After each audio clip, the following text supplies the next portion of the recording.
iniciação na música é na infância. Porque a minha família, por parte de pai, né, nordestino, foi no quintal da família que eu aprendi a tocar a zabumba e o triângulo, antes mesmo de tocar no triângulo na zabumba, para não correr risco de quebrar os instrumentos. Era anos 90, era uma garrafa de cerveja com uma faquinha de pão, aquelas facas que não corta nem vento, e deu um balde. Depois que a gente foi crescendo um pouquinho, foi ganhando a deixar de tocar a zabumba e tocar o triângulo de verdade, né? O triângulo para fazer o som. Foi de criança, no Catarina, Jardim Catarina Velho. Jardim Catarina Velho, no Menino de Deus, na Ipuca. Olá, meu nome é Romeu Silva, eu sou nascido e vivido por muito tempo aqui em São Gonçalo, mas também vivi uma bela parte da minha vida no Nordeste, em Recife, capital de Pernambuco, do estado de onde vem a parte da minha família paterna, onde nasceram meus pais e todos os seus parentes. Pernambuco, Alagoas e uma parte do Ceará. E vivi um bom tempo lá e um bom tempo aqui, o que acabou influenciando e moldando tanto a minha visão de mundo, quanto gostos musicais, culturais e certamente culinários. Acabou influenciando.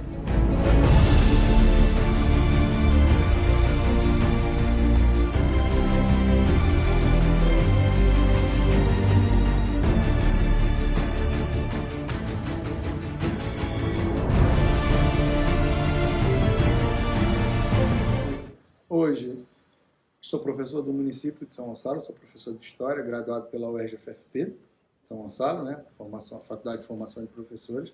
Sou professor no município, ali no Complexo do Salgueiro, na Escola Municipal Pastor Haroldo Gomes, fica ali no Rodo de Itaúna, perto da garagem de ônibus, que eu não vou dizer qual, porque estão patrocinando, né?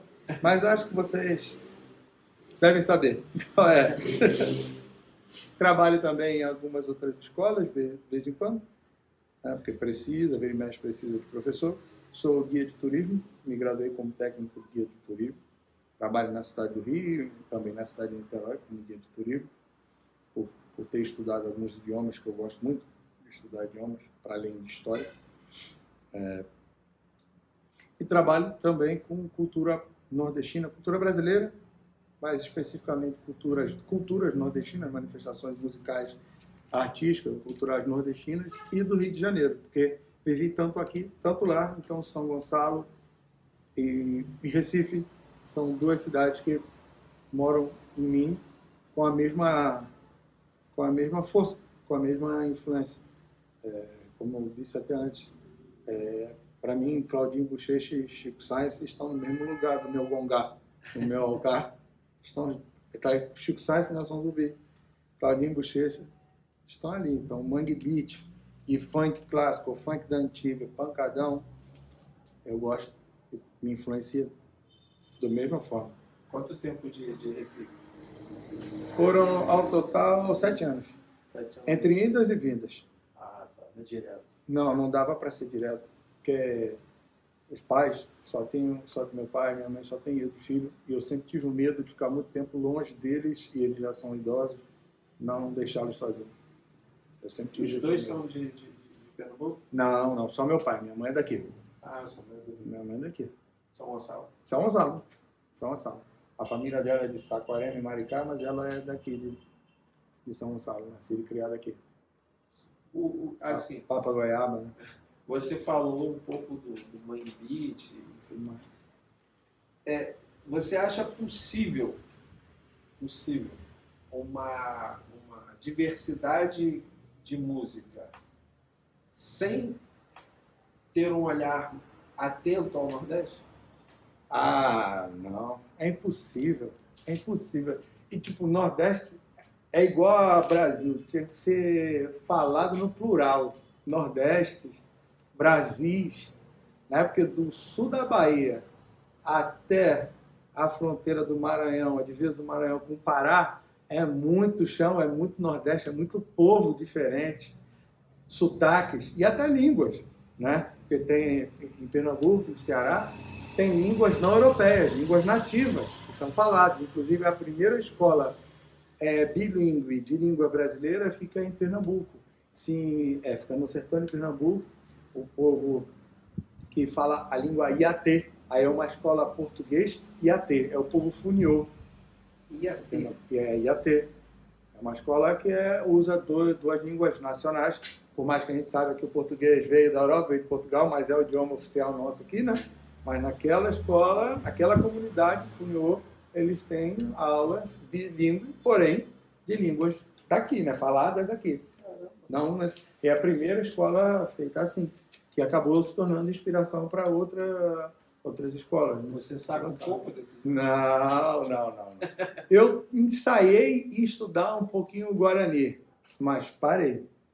Não quer dizer que eu desisti, só dei uma parada. Assim como eu ensaiei estudar, me aprofundar no Guarani e no Bambara, mas eu parei também. O Bambara seria... Bambara é do Mali, é uma língua do Mali. Como é que eu vou dizer? O Brasil é muito diverso, sabe? E uma das coisas que o Nordeste tem, que o Brasil tem de modo geral, é isso. A gente tem uma mania... No início a gente era eurocêntrico, né? Achava que a história do Brasil começava em 1500, a partir do português, como se tivesse tudo aqui em branco, né? Tudo transparente, aí começou a história. Mas não era assim, né? A gente sabe que haviam vários povos indígenas que aqui viviam, no interior, na costa ou no interior, e haviam outros povos anteriores a esses povos que a gente teve contato, né? Como os sambaquis, né? E o ser humano, o fóssil mais antigo de ser humano encontrado no Brasil não tem um DNA indígena, tem um DNA mais próximo de polinésios e africanos do que de tupis, guaranis, tapuias. Rapaz, teria 11 mil anos. A Luzia, uma mulher de sangue polinésio e africano, ou melanésio. Tem uma diversidade muito grande no Nordeste e a gente acabou descobrindo, né, acabou reconhecendo que teve a influência portuguesa, estamos aqui falando português, né? Nossas regras sociais, políticas são europeias, portuguesas ou latinas, mas o nosso português não é europeu, é o português, né, o português preto, mas que ao mesmo tempo que é preto, que é africano, também é tupi, também é guarani, também tem influência do ladino, tem influência árabe. Porque aí uma outra coisa que a gente abandona o eurocentrismo e começa a carregar o mito das três raças, que virou até um samba, é o canto das três raças. Que aí a gente, de novo, resume a história do Brasil a indígenas genericamente, né? Indígenas, africanos e portugueses. Quando, na real, é mais do que isso. Primeiro que indígenas é uma palavra muito ampla, que quer dizer muita coisa ao mesmo tempo nada. Né? Porque você vai de... Porque eram milhares de povos, centenas de etnias indígenas que não têm, inclusive, correspondência linguística entre elas. E a correspondência sanguínea também pequeniníssima. Muitos, né? Claro, ou vários são muito próximos, outros são... Né? Aí você fala africanos, como se fosse um país e um pequeno grupo de um país, quando não, é um continente absurdamente grande, com milhares de pessoas que vieram para cá de línguas, filosofias, credos, costumes completamente diferentes. E quando a gente fala português, a gente generaliza, mas tem uma galera que veio para cá que não era europeu, não era cristão, não era católico, que eram ciganos, muçulmanos, e aí quando eu digo muçulmano, eu digo pela etnia e pela religião. Não vou usar porque você tinha muçulmano africano, muçulmano libanês, muçulmano turco, que apesar de serem inclusive todos muçulmanos, não eram da mesma raça, não tinham a mesma cor, e muitos não falavam nem sequer a mesma língua, né? Tinham a mesma religião, vinham um mundo, de certa forma, parecido por causa da influência do Islã. Você tem ciganos, você tem uma diversidade de judeus, e cigano, até quem debata que nem é a palavra correta, alguns chamam de os povos rom, povos romani, né, que estavam aqui, só que por não serem brancos, ou poderiam até alguns serem brancos, mas não serem católicos, nem cristãos, não, europeus e tudo mais, não eram contados, não foram contados. Mas vieram? Muitos vieram dentro da mesma embarcação que vieram portugueses. E antes dos portugueses, tá? 3 décadas antes, espanhóis despacharam judeus e muçulmanos no Ceará. Porque foi criado um édito de sangue na Espanha, que é a primeira lei racista dentro do continente europeu, separando cristãos de não cristãos por uma nascença. Se você nascesse de uma família judaica, você era judeu, até pelo povo cristão da Península Ibérica, principalmente da Espanha, e não tinha acesso a muitos, você era ligado a uns guetos que eram chamados de judiaria. E para os muçulmanos tinham chamado mouraria, que eram chamados de mouros. A judiaria, será que a palavra vem daí? Não, judiaria, aí no caso da judiaria de sofrimento, porque os judeus, aí eu não posso só especificar, os judeus e os muçulmanos sofriam muitas coisas no período da Inquisição. Até o século XVI havia escravidão dentro da própria Europa, e os escravizados, em sua maioria, eram muçulmanos e judeus, mesmo que tivessem nascido na Península Ibérica, que é a Europa, mas como eram judeus e muçulmanos, e eles sofriam muito, eram queimados na fogueira, eram muitas das vezes esquartejados, sofriam perseguição, tacavam coisas neles. Aí acabou, fazer coisas para ofender, machucar alguém, ferir alguém, ou torturar, você está judiando de fulano, está fazendo fulano sofrer igual judeu sofre, entendeu? Que lá eram chamados de sefardi ou sefaradi, sefardita, sefarade, por causa de uma região do sul da Espanha, onde hoje é a Andaluzia, que era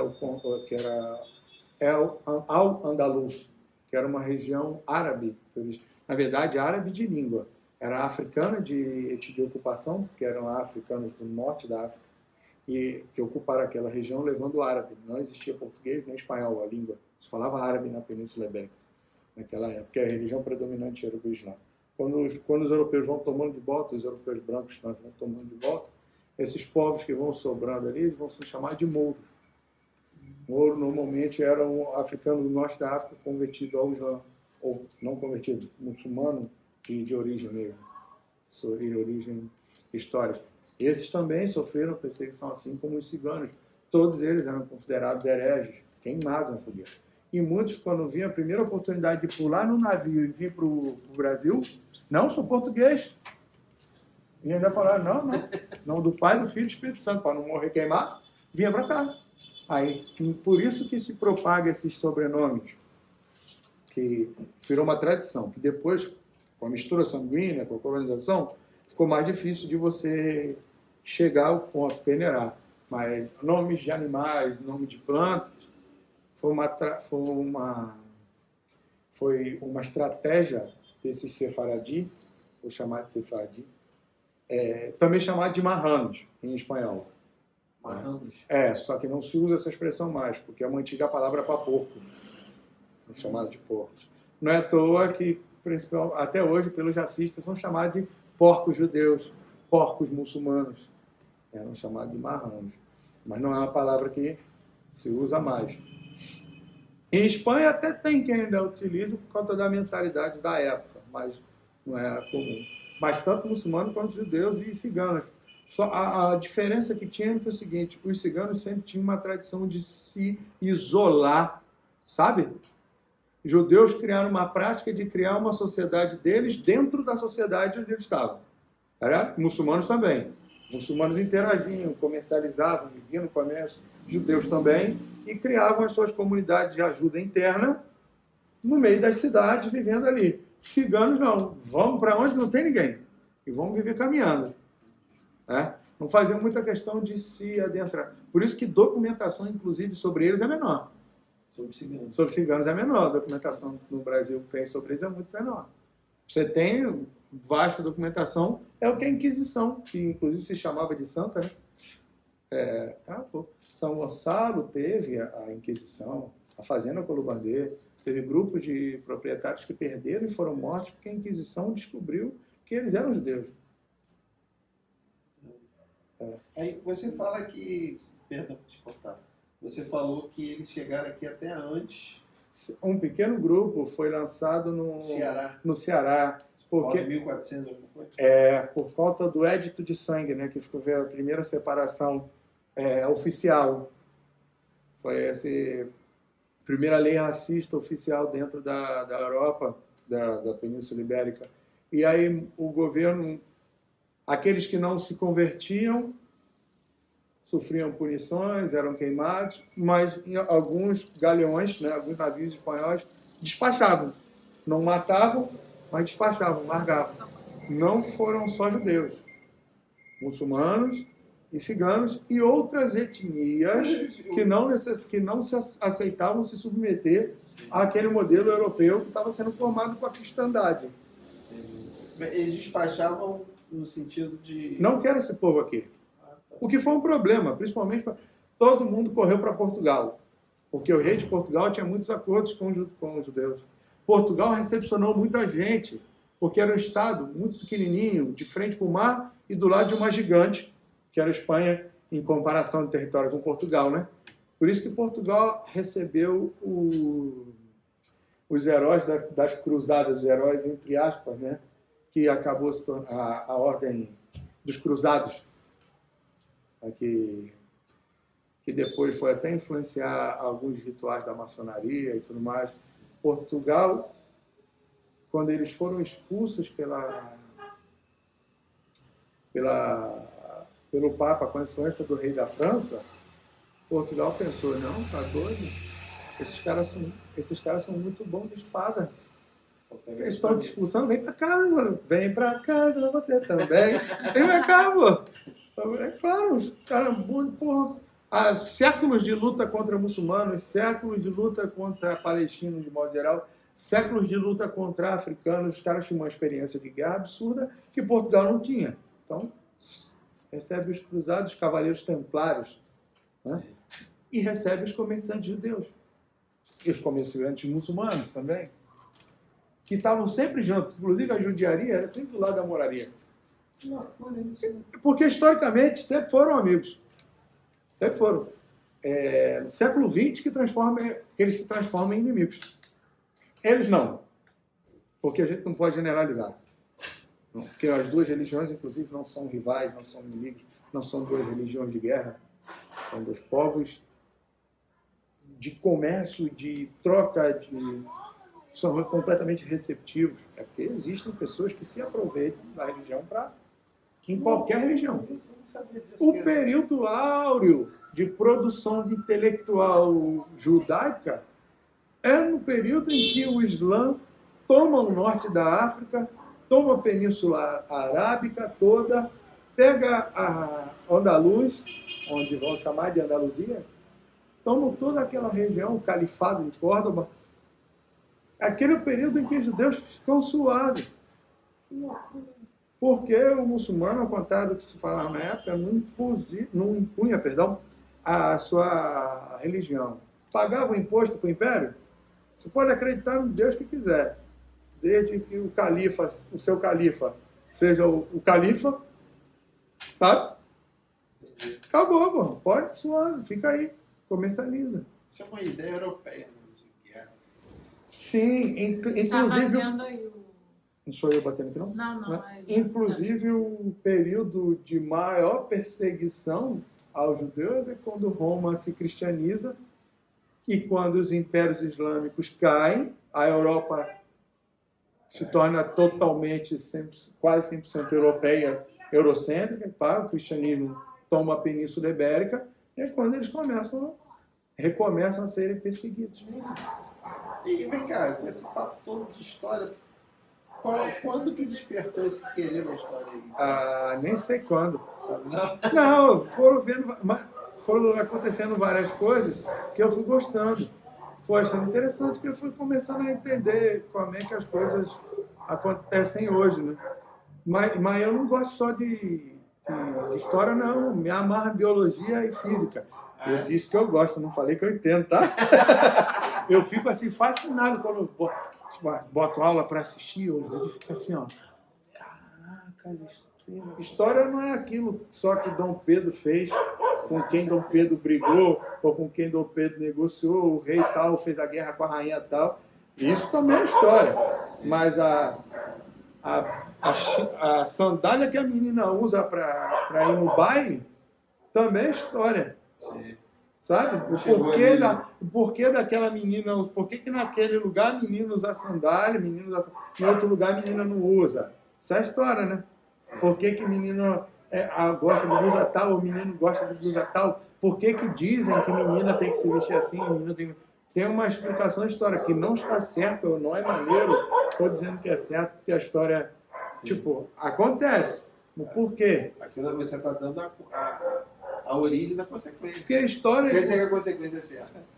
História e cultura, para mim, está ligado ao todo.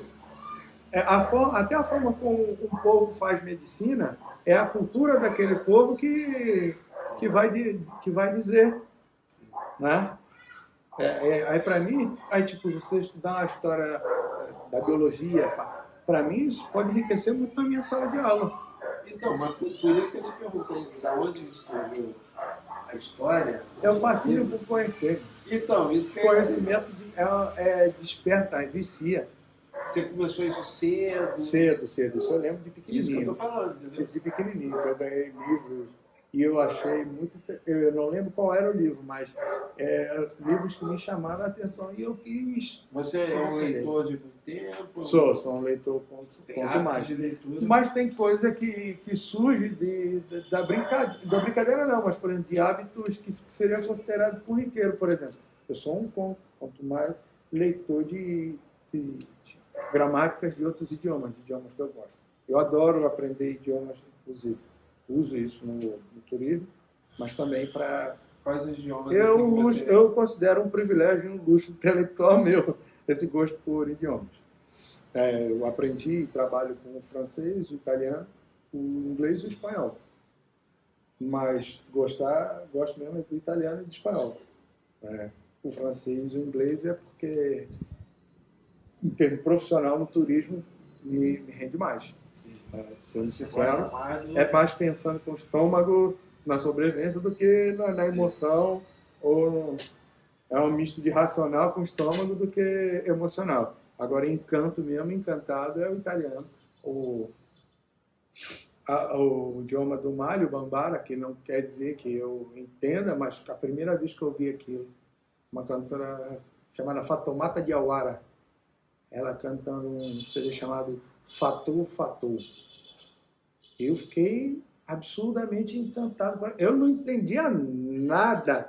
Ela podia estar me xingando, é óbvio que não estava, mas eu ia ficar ali assim, ouvindo aquela língua várias vezes.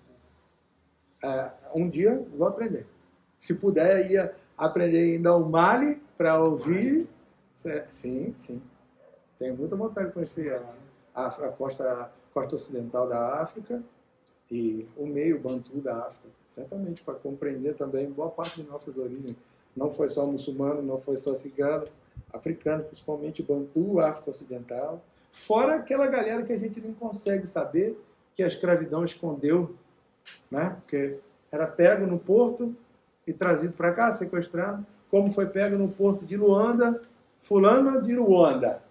Quando, na real, muitas das vezes ela nem era de Luanda, nem de Cabinda, tinha sido sequestrada e levada para lá e de lá vendida, né, como escravizada. E muitas das vezes ela veio de um outro povo, que era um povo que só tinha 15 pessoas e que vivia lá falando aquela língua. Pá. E a gente nunca vai poder saber. Só no DNA, mas historicamente... Isso é louco, né? E a mesma coisa com indígenas, né? Os povos indígenas. Boa parte da... Inclusive, o povo que mais encanta a gente pesquisar já nem existe mais, né? Os Tupi. Tanto que vira e mexe quando a gente faz referência a alguma coisa que é feita no Brasil, sei que lá, Tupiniquim. Tá ligado? A gente sempre usa a expressão Tupiniquim para se referir a algo aqui, mas os Tupiniquins, Tupis, a gente já não vê mais, né? Acabou. É uma maldita herança da colonização, né? Que colonizou a gente de várias formas. A gente tem eu costumo dizer que a gente tem uma praga ocidental. Ocidentalizante ocidental. Que é chamada de cristianismo. E essa praga é a praga do mundo. É perigoso falar assim, porque é 2 palitos, como dizem os paulistas, para você ser taxado de terrorista. Sim. Né? Quando, na real, o problema não é com Jesus Cristo, é o fã-clube, né? Sim. Jesus é Não, fechamento. você que é um historiador, eu tenho uma tese, uma linha de raciocínio, que é a seguinte. No terceiro, quarto século, o Império Romano estava com problemas políticos, problemas econômicos, enfim, estava ruim. Chegou no seu limite. Chegou no limite. E aí, os caras tiveram uma sacação de manter o Império de pé. Qual foi a sacação de manter o Império de pé? O cristianismo. Eu costumo dizer que o catolicismo romano é a continuação do Império Romano numa outra escala. O pouco que eu estudei sobre a história romana, e para um historiador até que eu estudei pouco, e não vou estudar mais, muito mais do que eu estudei, Roma não merece isso. Meus alunos não merecem que eu perca tanto tempo estudando sobre isso e não estudando sobre outras coisas mais fundamentais, como a própria história do Brasil e dos impérios africanos e dos reinos indígenas e dos povos indígenas que aqui haviam. Mas do pouco que eu estudei de Roma, eu entendi que Roma é muito mais do que uma cidade, sabe? Roma é um modo de ser, é um jeito de ser, sabe? Roma, ou Império Romano, não morreu. Ele só se transmuta. Uma época, durante muito tempo, ele foi em Roma. Durante uma época, ele foi para Istambul, Constantinopla, aí volta para Roma. Depois vai para Paris, vai para a França. Depois vai para Londres, né? Depois vai para Nova York / Washington, né? Roma é um modo de ser. Essa coisa, esse império que, inclusive, só consegue existir suprimindo e oprimindo outra. A razão de ser não consegue ser um grande reino, um grande povo, por si só. É porque não tem império que seja império por si só. O império, via de regra, tem que oprimir alguém, né? Mas Roma, que a sacada de Roma é a burocracia, a invenção de um sistema burocrático. Não é só a invenção da escrita.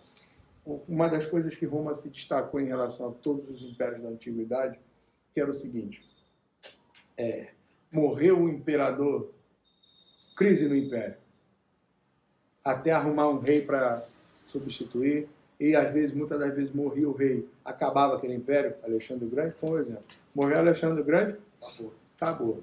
Roma, antes de ser império, era uma república, que já era império, no sentido de sair dominando. Roma começa a sua expansão quando ainda era república. Roma mudou. Primeiro, era uma monarquia pré-romana. Eram reis que não eram nem romanos. Aí depois eles são tirados do poder e o que a gente conhece como cidadãos romanos tomam conta da cidade e aí nasce a República Romana. Aí Roma, por centenas, décadas, séculos, é uma república. E o império continuou expandindo. Trocava de grupo no Senado, na República, Roma continuava. Um dia Roma tomou um golpe e virou uma monarquia, ou um império. Entrou César, que passou a se intitular de César, em homenagem ao general Júlio César, né, que tinha tentado ser o primeiro.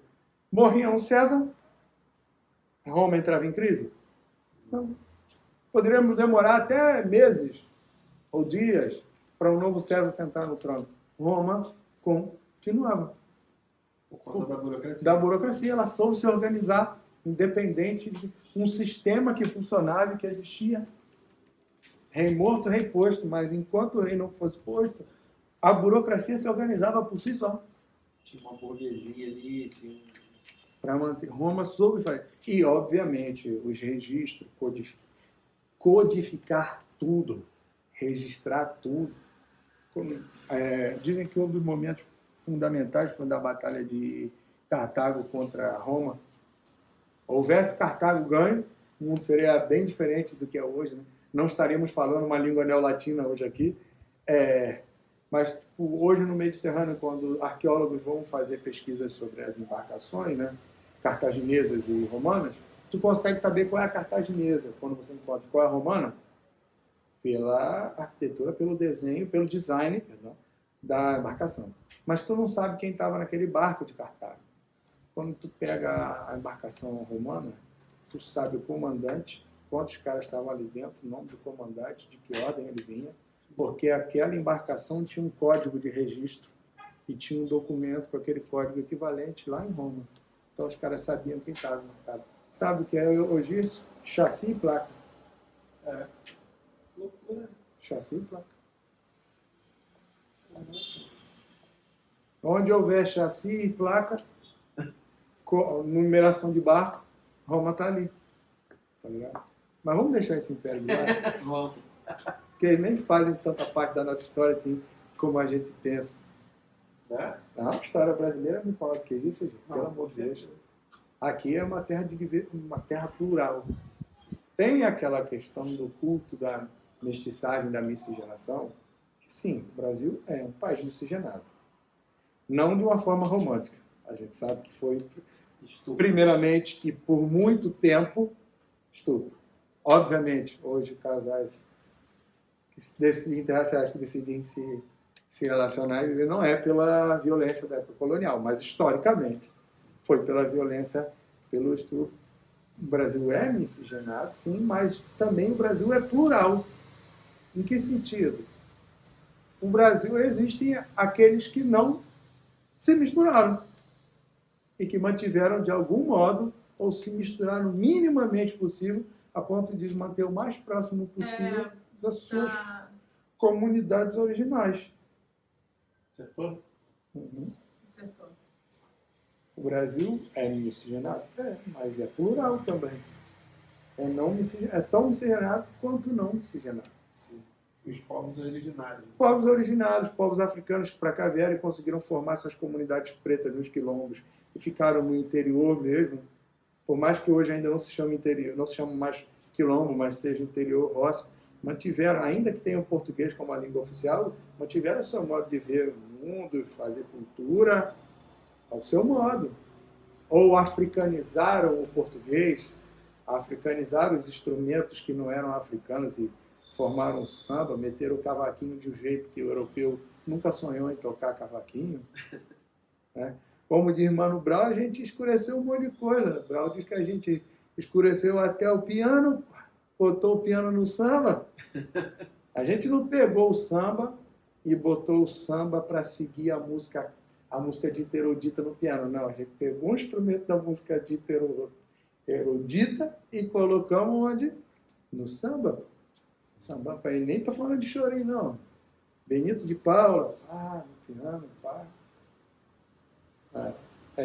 E Benito de Paula nem faz parte de nenhuma comunidade negra original. Chiquinho Gonzaga. Chiquinho Gonzaga, muito antes dele, sim. Chiquinho Gonzaga. Claro, Chiquinho Gonzaga, claro. Certamente. Outra parada. Sim, pô, a gente fez com samba um monte. Antes da gente matar o samba com a bossa nova, a gente fez muita coisa no samba. Destrincha isso aí. Não, para por aqui, porque daqui a pouco vão me chamar de Lobão Gonçalves. Mas não. Desculpa, a bossa nova não é foda. É isso aí. De chata pode ser. Porra, é foda de chata. Mas é que eu não vou botar isso não. Tá suave. Não tem problema não. Você acha que os deuses do panteão da MPB vão descer de lá pra cá pra brigar com esse bosta Não aqui? vai, Tá doido? Deus Não, me é livre. aquele papo que a gente estava tendo antes, né? Do rock 80. Aham. Assim. A bossa nova também é da Pô, playboyzada. playboyzada, né? É, Não, e quando é a morte do samba, parceiro. Como é que tu vai tirar a percussão do samba?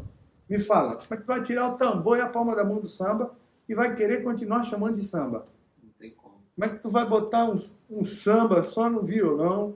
Não tem como. Não é samba, não, pelo amor de Deus, é amor. Não, todo mundo sabe que não é samba, não é. Fora pro gringo, que acha que bossa nova e samba é a mesma coisa.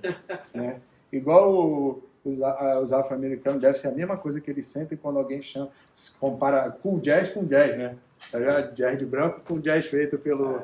Os caras também devem ficar por conta do samurai também.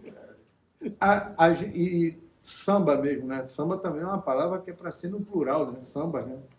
Porque no Rio de Janeiro, no próprio Rio, tem samba de móia, assim, ó, de carreira. Um monte tipos de samba, alguns que já nem se cantam mais, mas tem.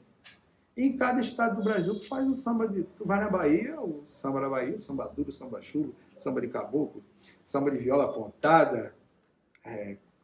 Não é completamente diferente, mas não é a mesma coisa que o samba do Rio. Até porque o Rio de Janeiro, a cidade do Rio, deve a Salvador muita coisa também, né? Tia Ciata veio de onde, né?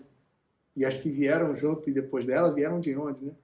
O candomblé do Rio de Janeiro não foi criado no Rio de Janeiro, foi trazido da Bahia, né? Que aí, de novo, uma outra coisa, né? O candomblé não é só afro-brasileiro, é uma coisa que a gente deixa de lado. Nordestino. Salvador, Recôncavo Baiano. Nordeste, a cultura nordestina. Forma a nossa identidade. Luiz Antônio Simas, que é uma referência aqui do Rio de Janeiro, historiador, sambista, músico, pesquisador, ele usa o termo encruzilhada, né? Se encruzilhou. É um termo interessante até. Para a realidade brasileira, inclusive, eu acho muito interessante usar a palavra encruzilhada. Acho até mais interessante. Se juntaram, se acharam. Porque o encruzilhada, inclusive, tem vários significados, né? Filosófico, religioso.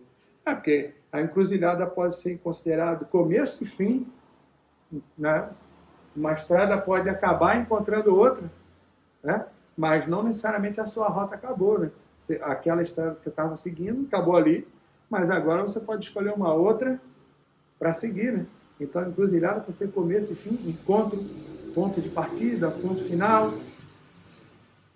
Não é à toa que as divindades ligadas a encruzilhadas são sempre também assim, envolvidas, embebidas de mistério, poder, magia, por aí vai. Começa a saber. Interessante. Para várias.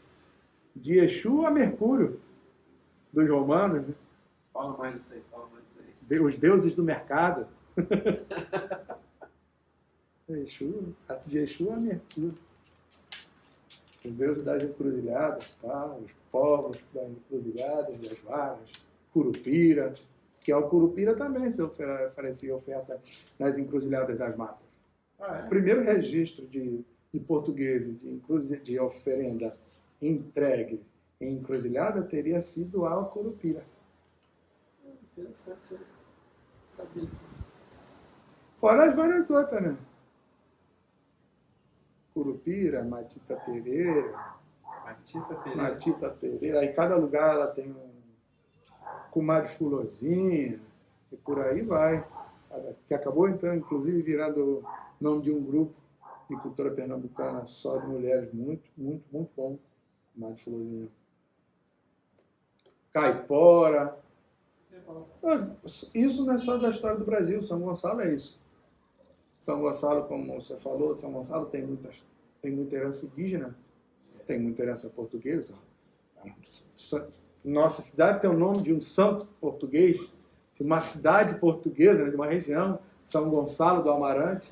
O fundador da Sesmaria, que não é o fundador de São Gonçalo, o fundador da Sesmaria, né? Porque quando a gente fala que o fundador de São Gonçalo foi Gonçalo Gonçalves, de novo a gente está reproduzindo a ótica de que a história de São Gonçalo só começa quando um português vem aqui e assume o território. Não é? Mas não, antes já viviam os tupinambás aqui, né? Os tamoios, né?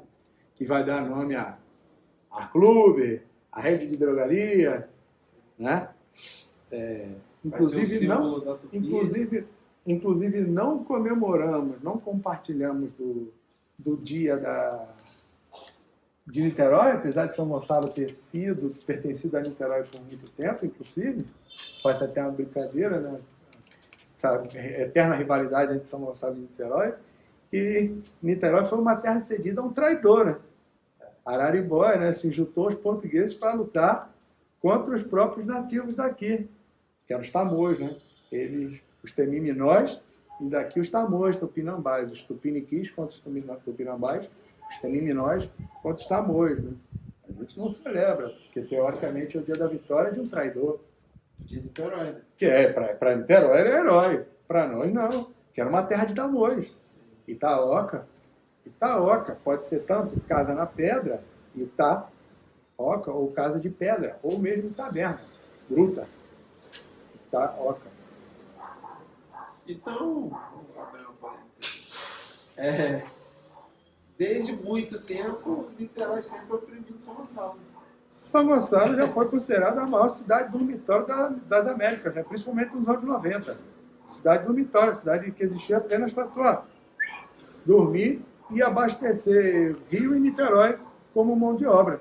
Aqui era um descanso, era a senzala, é uma grande senzala. Se for comparar o período colonial, né? Aqui é uma grande senzala.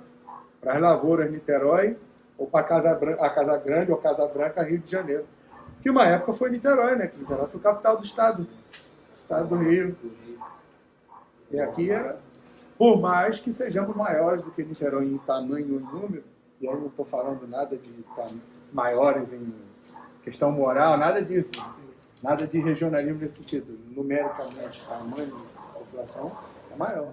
A diversidade genética é grandíssima na África, obviamente. Não é porque todo mundo tem a pele preta que é todo mundo igual, que isso é uma ideia absurdamente boba, superficial e racista. Mas tem uma diversidade genética grandíssima, que aqui também teve, mas foi misturada, empurrada, né, uns aos outros. A colonização aproximou. Aproximou, quando eu digo aproximou, não transformou todos em iguais, né? Tipo, juntou os DNAs, mas isso não quer dizer que socialmente foram e são tratados igualmente. Não, isso aí, infelizmente, em hipótese nenhuma. Infelizmente, não há o tratamento da igualdade. É uma sociedade plural, o Brasil é plural e diverso, mas não quer dizer que é democrático por conta disso. Pelo contrário. Não é não. Ironicamente, né? Paradoxalmente, graças à ocidentalização, ao eurocentrismo. Graças à burocracia. Também a burocracia europeia, que influenciou demais aqui. Até hoje, né? Até hoje. Inclusive, se você falar em latim no meio de uma sessão jurídica, pá na corte, se saca de direito. Puxar um indúbio pro réu, acabou. Caraca, isso aí, xerebe canta na basúria. Não, essa aí só funciona no culto. Se meter assim. E fala aí, você já teve várias entradas em várias situações de espiritualidade aí do seu papo. Sim. Quer falar um pouco sobre espiritualidade? Olha, é muito pessoal, né? Como que tu vê essa parada ou não quer falar? Não, eu tenho a minha fé. Tenho as minhas fés. Entre aspas, sincretizado na fé, como diria, fala, Zeca Pagodinho. Zeca Pagodinho, nosso presidente. Quem dera. Quem dera fosse o nosso vira-lata caramelo Urecésio, o presidente Zeca Pagodinho. Quem dera. Não, eu sou iniciado no candomblé, sou candomblecista e juremeiro. Juremeiro. Explica um pouco sobre isso. A ciência da Jurema, o culto da Jurema, é um culto tradicional do Nordeste que influenciou um bocado a Umbanda também, por conta da migração de nordestinos que vieram para cá. Assim como trouxeram o candomblé, trouxeram a Jurema, que também é chamado por muitos de catimbó Jurema. Durante muito tempo a palavra catimbó foi inclusive pejorativo, como o termo macumba foi pejorativado por um tempo.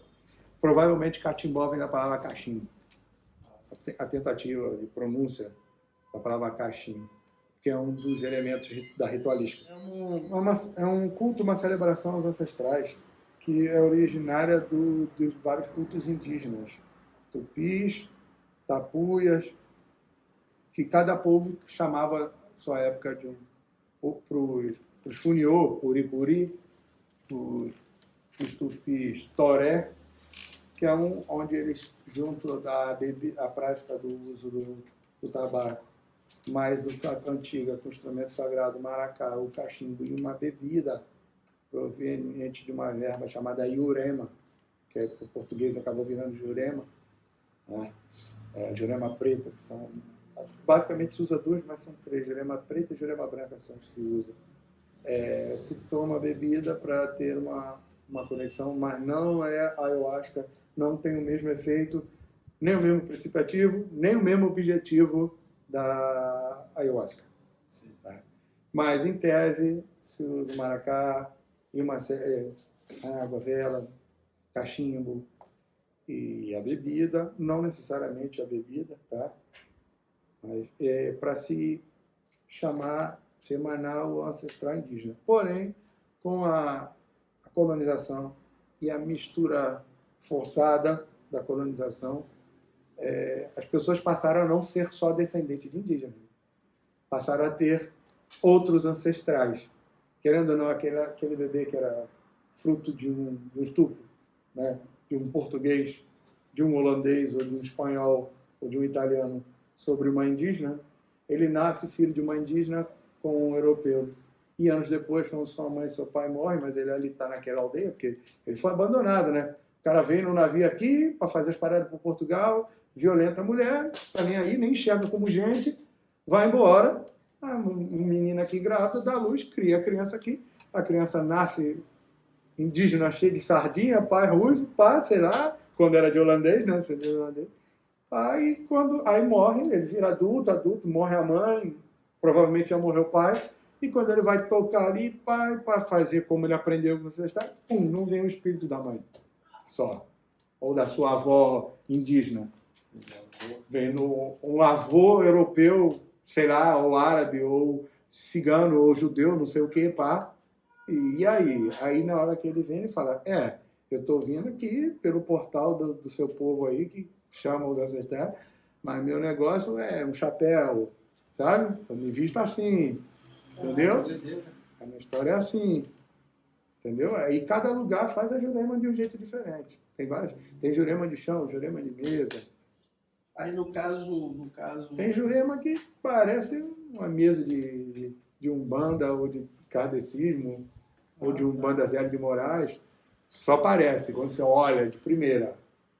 Mas a ritualística é completamente diferente. Tem Umbanda que tem Jurema que é descalço na mata, à noite, sabe? Que se aproxima mais de rituais indígenas e outros com mais influências africanas. Tanto que um foi recentemente em Rede da Viradouro, Malunguinho, João Batista. Um dos líderes do quilombo do Cracutá, no norte de Pernambuco, próximo com a divisa da Paraíba. Inclusive, Malunga é o título, né? Não é o nome é João Batista. Malunga é uma palavra bantu, provavelmente do Quimbundo, ou do Kikongo, que significa companheiro de viagem, ou companheiro de batalha. Quando você se tornava o líder do quilombo, você se tornava a alma. Você era o cara que ia liderar, ou a mulher que ia liderar aquele grupo. Então a pessoa tinha seguido você lá. Você era o companheiro dela, a companheira dela de luta. Aí você ganhava o título de Malungo, ou Malunguinho. Ele foi dois Malungos, tá? E no caso dele, ele não era só iniciado nas culturas africanas, mas também na cultura indígena. Que, inclusive, uma das características para você se tornar o líder do Cracutá era ser iniciado por indígenas. Porque tu tem que conhecer o segredo da terra. Quem mais conhece a terra do que quem estava aqui antes? Então, Malungo é um título? Malungo, Malunguinho. Como um pai santo, como isso? Não, porque eram... Não, eu falo uma liderança política. Sim, ele foi, inclusive. Como se fosse um prefeito. Inclusive, dizem que o pecado do enredo foi não ter mostrado a parte, portanto, assim, a parte política do Malunguinho. Ele só cantava Malunguinho, taca fogo no Brasil. Mas como? Sabe? Ele tacava fogo no canavial, botava muita armadilha.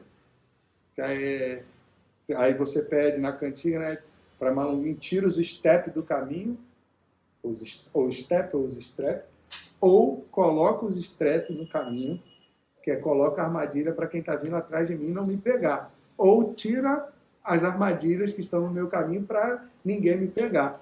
Entendeu? Que era uma tática. O Malunguinho tem uma chave, por quê? Que é a chave mestra de Malunguinho, que era a chave que ele usava para abrir a porta das senzalas e fazer a galera escapar. Aí por isso virou um símbolo dele. Coincidentemente, os sefarade têm uma chave como símbolo. Não é a menorá. Sabe o candelabro? Sim. De 7? Eles até usam também, que é um símbolo judaico, hebraico. E a marra em Salomão, a marra em Davi, que é a estrela, que a gente chama de estrela, o escudo de Davi ou de Salomão. Mas o símbolo é uma chave. Do Sefarade é uma chave também. Por outro sentido. Só é uma coincidência. Uma encruzilhada. É uma encruzilhada, digamos assim. É mais porque quando elas foram expulsas de Espanha para Portugal, eles achavam que era temporário, que era só porque o rei de Espanha tinha se casado com uma princesa muito católica.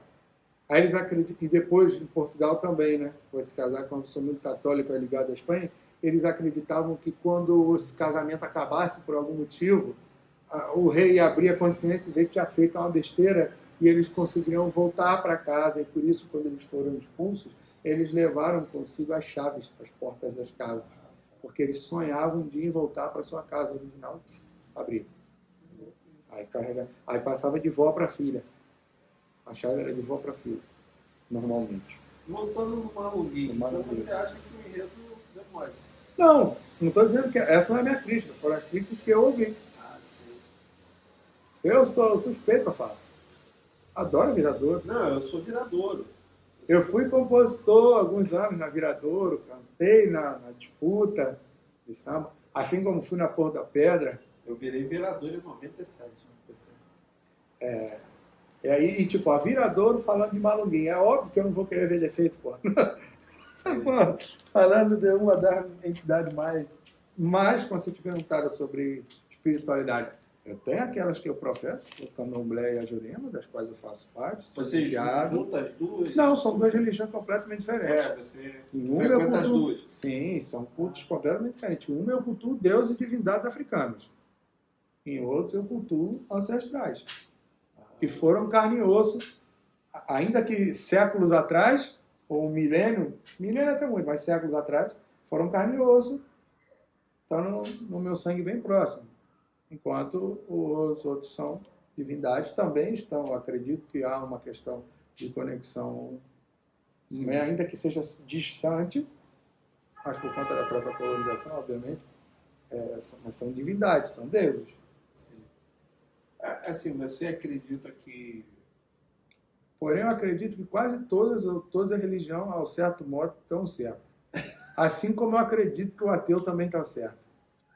Eu acredito que tanto quem acredita em qualquer coisa, como quem não acredita em nada, os dois têm razão. É porque esse mundo é tão cabuloso, quando eu digo mundo, não é a natureza, né?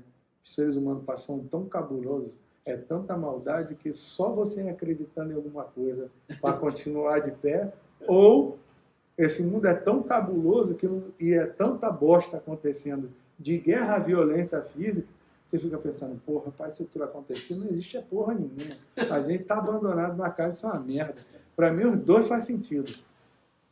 Me diz aí um pouco do seu trabalho. Sim, você falou que ele dá aula. Eu sou professor de história. Eu sou professor de história. Originalmente, eu ingressei no município como professor do EJA, no Haroldo Gomes. Mas também trabalhei durante um bom tempo na escola em Nova Cidade, chamada Visconde Sepetiba. E ali eu trabalhei com adolescentes e crianças também. E trabalho com percussão, com cultura popular, além de ser guia de turismo, trabalho com percussão, samba de coco, maracatu, um pouquinho de ciranda. Porém, também trabalho com funk. Eu tenho um trabalho chamado Maraca Funk, onde eu conto a história do Brasil através dos instrumentos musicais, onde eu apresento maracatu através do funk. Eu monto uma orquestra de funk que mescla funk com maracatu e produz instrumentos de material reciclado. Tanto instrumentos comprados em loja, quanto materiais reciclados, que eu tento contar a história, fazer um apanhado de ecologia com a história cultural, história política. Tem alguma coisa gravada já? Gravado, eu tenho alguns trabalhos. E eu tive um trabalho chamado Qual é Josué, que começou lá em Itaoca, que eu voltei para Itaoca agora, inclusive. Estou com um projeto social chamado JP Vive, em homenagem a João Pedro, que teve a vida ceifada. A gente sabe por quê e por quem. Né? Nasceu negro num país racista. Nasceu negro e pobre num país racista e classicista. Né? Em casa, né? Em casa. Não que é algum problema. O problema é que o país é racista. Sim, claro. Nem ser negro, nem ser pobre é um problema. O problema É que o país é racista e classicista, né? Divide por classe e divide por raça. Não, interessante que, não sei se você confirma esse dado, não sei, mas um garoto, né, Em em casa tem mais de 30 tiros na parede. Sim. Como que... Você imagina, um garoto em casa, mais de 30 tiros na parede, e isso é normal, né? Infelizmente. Tentam normalizar isso de todo jeito, a gente não pode deixar isso acontecer. A gente não pode, a gente tenta fazer o que pode. É. Eu não tenho peito de Sim, aço, claro, não, claro. e não estava no lugar na hora. A gente tenta, inclusive, é um trabalho de memória, porque as novas gerações nem sabem quem foi ele, sabe? Tem gerações que já faz mais de 5 anos desse caso. Não só ele, a menina Ágata, Sim. a menina Catherine Romeu, né, que estava no ponto de ônibus grávida, foi ela e a criança, né? E são 3 nomes de um sem fim, né? Que parece que o navio negreiro continua ainda, né? Arrastando almas e almas e almas e vai. E esse projeto ocorre lá em Itaoca, e eu estou de volta na ilha de Itaoca, onde eu tinha começado com o Josué, que contava a história de São Gonçalo a partir do Mangue, inspirado no Mangue Beach, inspirado em 2 documentários na época, dos anos 90. O primeiro documentário do Mangue Beach, produzido pelo próprio Mangue Beach, por Chico Sainz, do Nação, que viria a ser cantor do Nação Zumbi, e Fred 04, da Mundo Livre S.A., e um outro documentário em homenagem ao Josué de Castro, um geógrafo pernambucano, que ganhou vários prêmios no mundo inteiro, inclusive teve que ser exilado por conta da ditadura, morreu fora do Brasil, morreu na França. Josué. Aí tem um documentário chamado Josué de Castro, Cidadão do Mundo. Aí o Chico dá a visão dele sobre o Josué a partir de um livro que ele teria lido, que eu li também, chamado Homens e Caranguejos. Homens e Caranguejos. É um romance do Josué de Castro. E aí um dia eu gravei um vídeo contando a história do mangue, falando da importância do mangue. O que eu estava explicando para o grupo de pessoas que estavam comigo lá, o mangue é assim, papai, comecei a falar, e pá, Aí, por que tu não grava isso aí? Fala de novo. Aí eu falei e botei no Facebook, o pessoal, por que não faz mais isso? Aí fiz mais um. Aí eu falei, mas bota um nome. Aí que não vou botar. Aí eu pensei, botei qual é Josué, que era como se o Josué de Castro estivesse chegando aqui, e como o carioca fala como chama, qual é? Suave? Então, qual é, Josué? Tanto que eu botei qual é Josué?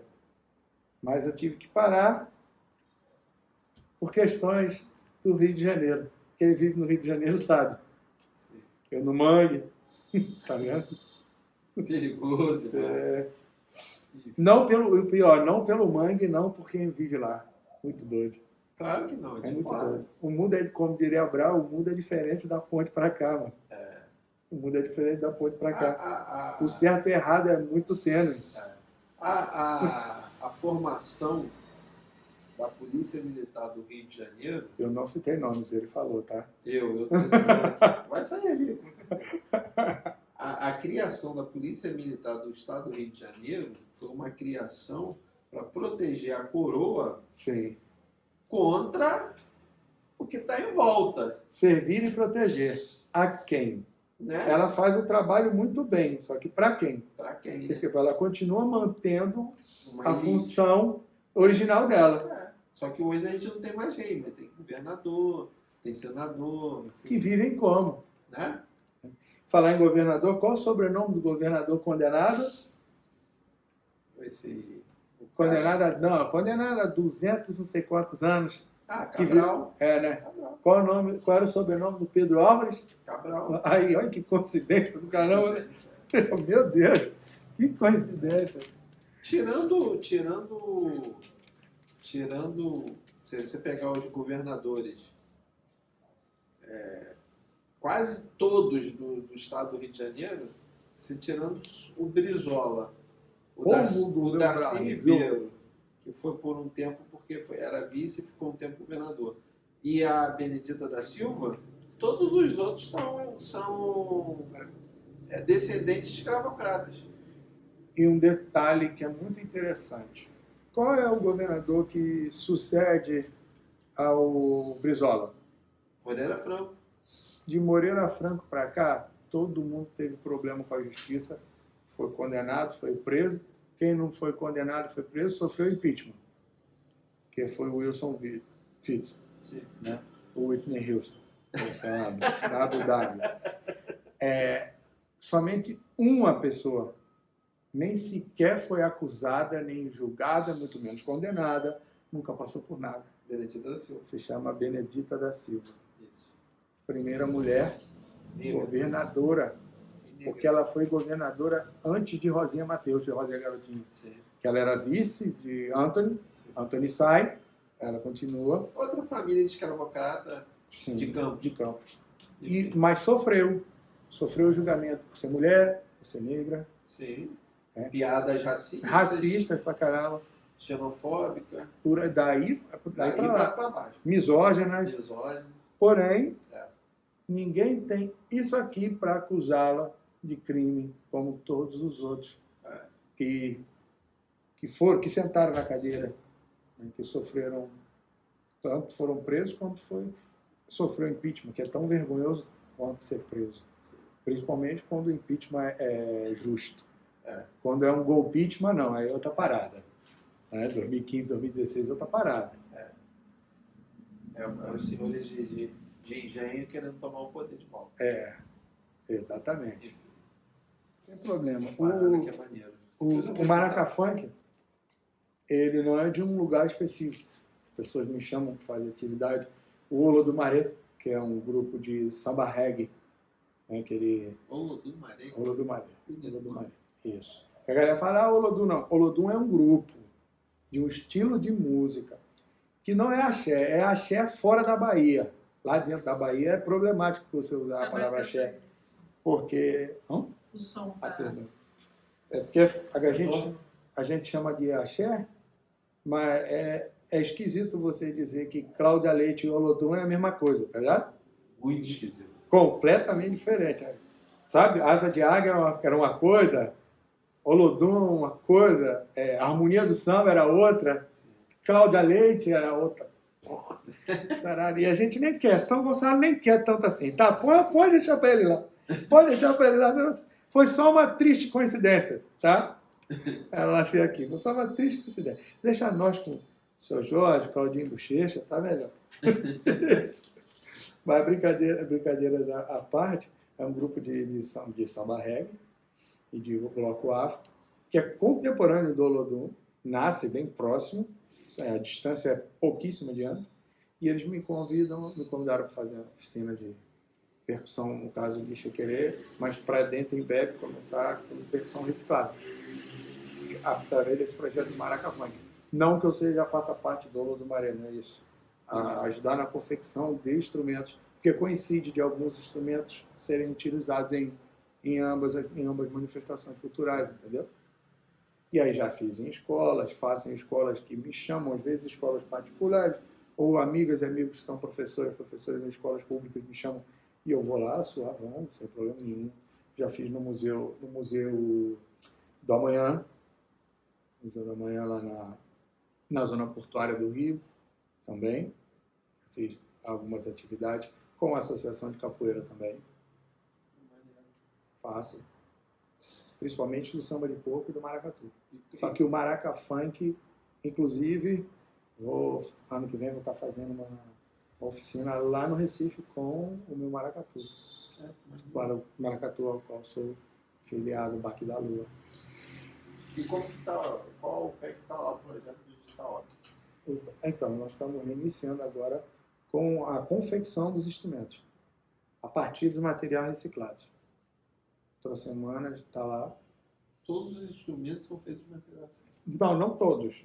Eu levo os comuns, se compra em loja, e levo reciclados para mostrar, olha só, é muito parecido ou a distância não é tão grande. Se a gente não tiver dinheiro para comprar o grandão, o bonitão da loja, a gente pode fazer um bonitão com aquilo que se encontra na rua, sabe? Brincar um pouco de Hermeto Pascoal, sabe? Com a criançada. E aí você consegue trabalhar história, cultura, cidadania, que é uma palavra bonita que quer dizer muita coisa ao mesmo tempo nada, ecologia, meio ambiente, reciclagem, sustentabilidade, que também quer dizer muita coisa ao mesmo tempo de nada. E, tipo, é um projeto na força, na raça? Hoje tem um grande apoio de vários projetos, dos quais me permitiu conhecer pessoas que me ajudaram. Durante muito tempo eu trabalhei em CRAS, Centro de Referência e Assistência Social, tudo no Complexo do Salgueiro, ao redor do Complexo do Salgueiro. Se quiser e puder citar, pode citar. Não, tranquilo. Jardim Catarina Novo, Catarina Velho, até no Vista Alegre, que não faz parte do complexo, Porta d'Água, Igrejinha, Portão do Rosa, Terceiro Portão da Marinha, Salgueiro, Itaoca, trabalhava nesses CRAs justamente com esse material. Inclusive o trabalho no CRAS com as criançadas e levando eles para se apresentarem, até na OAB. Na OAB, eles de São Gonçalo, eles se apresentaram com antena, eles se apresentaram com a bateria da Pôr da Pedra na frente da quadra, a bateria da Pôr da Pedra com os instrumentos de escola de samba, de percussão, e eles só com caixa de ar-condicionado, antena de TV de sinal digital abandonada, TV antiga, instrumentos de lata, o cara no Pôr da Pedra, e eles se fizeram ali naquele dia, só com material reciclado, mas já passaram vários, e também em casa de acolhimento do município. Casa de acolhimento feminino, masculino, já também trabalhei, o que me permitiu entrar em contato com várias outras pessoas que acabam me mostrando locais onde eu possa fazer esse tipo de trabalho.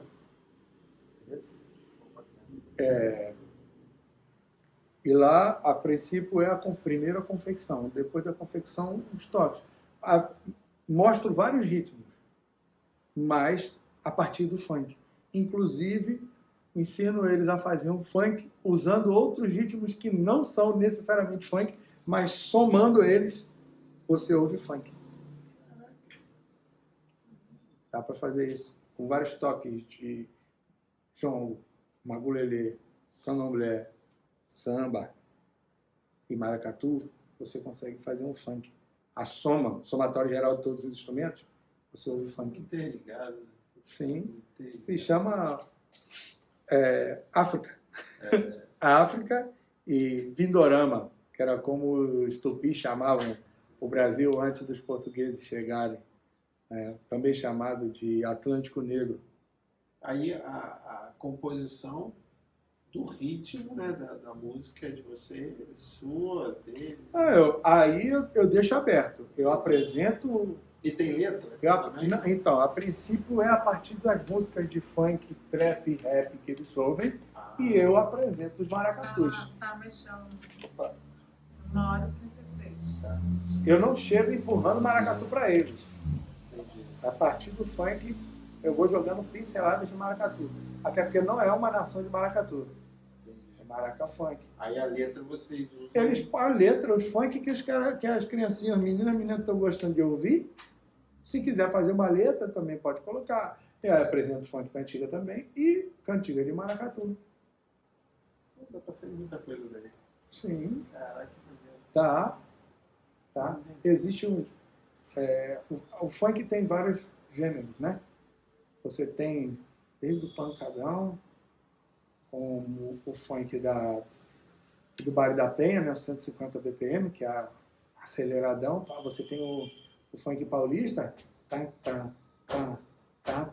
que é a simplificação do virou. Aqui em São Paulo se preocupava mais com a letra, enquanto a gente se preocupava mais com dançar. Né? Aí os caras, tanto que em São Paulo, até pelo menos uns 4, 5 anos atrás, as letras dos funks eram maiores, tá? Enquanto a gente quer chegar logo no refrão, porque quer dançar, pá. Você tem o funk de São Paulo, tem o 150 BPM, né? Que é quando o Rio reestoura com o funk, né? Que a gente estava ouvindo só São Paulo. Tem. tem aí DJ Renan acelera, mas antes de tudo tem o que a gente chama de funk da antiga, né? O Miami Bass, que vem lá do soul funk de James Brown, que até Michael usava, tum, tum, tum, tum, virou tum, virou tum, tum, tum, tum, tum, que virou tic, tic, tic, tic, tic, tic. E esse Miami Bass, né? Tum, tum, tum, tum, tum, tum, parece muito um baque chamado, um baque de maracatu, que era o mais antigo que eu conhecia, de uma nação chamada Estrela Brilhante de Igaraçu, a ficar ao norte de Recife. Olinda, depois de Olinda, Itamaracá e Igaraçu. Aí tem uma nação chamada Estrela Brilhante, que eles têm um toque chamado Malê ou Imalê.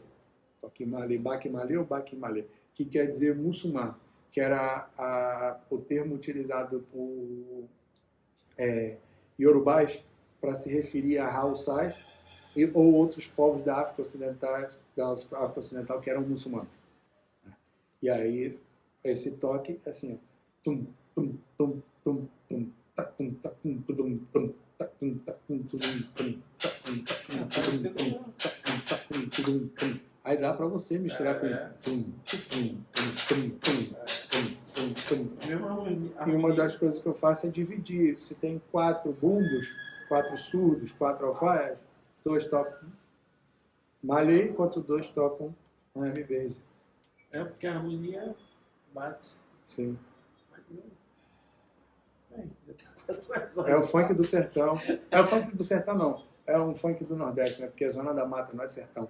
A gente parar com essa coisa de dizer que o Nordeste é só o sertão. Assim como tem o rap do sertão, que é o coco de embolada. Coco de embolada. Que é embolado caju castanha. Ah, tá. Tipo caju castanha. Sim. Não é o repente. O pessoal chama no Nordeste, no Sudeste de repente. Repente no Nordeste é o que é feito com a viola. A viola que é uma rima improvisada de repente. Sabe? Pá, que você vai soltando a rima na hora. O embolado é porque parece que está embolando a língua com o pandeiro, o pai está falando e a língua e a mente da pessoa que está ouvindo fica como? Toda embolada.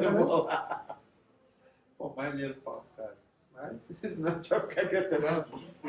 Olhando pra lá. Pô, eu queria agradecer ao espaço, ao terraço, a vocês terem aberto aí os ouvidos e a oportunidade para eu falar minhas besteiras aqui. Espero que eu tenha ofendido o máximo possível. Mentira, tô brincando. Espero que eu tenha ofendido o mínimo possível as pessoas. Não me matem, por favor, galerinha aí, né? Vocês nem sabem. Eu estou lá trabalhando com arte e cultura, tá, pessoal? Não me crucifique, não, por favor. Brincadeira da parte, eu queria mesmo agradecer mais uma vez para estar aqui falando um pouquinho daquilo com que eu trabalho, daquilo com que eu vivo, que é tanto essa cultura de São Gonçalo, aqui da região metropolitana do Rio de Janeiro, com a cultura do Nordeste, né? Não vou dizer que eu sou nordestino, porque nasci aqui, vivi muito tempo lá, obviamente tenho muita influência de lá, mas também tenho muita influência daqui. Sou gonçalense, papagoiaba de nascimento, criado aqui e vivido lá. E amo essas duas terras. Me sinto em casa tanto aqui quanto lá. Óbvio que você acaba sentindo. Quando está aqui, sente saudade de lá. Quando está lá, sente saudade de coisas daqui. Não vou dizer que sente saudade daqui, porque só de desembarcar e pegar aquela linha vermelha ali... O engarrafamento da Agamenon Magalhães parece suíte de primeira qualidade, de cobertura, em comparação à Ponte, BR, Brasil e tudo mais. Dessas coisas eu não sinto saudade não, quando eu estou lá.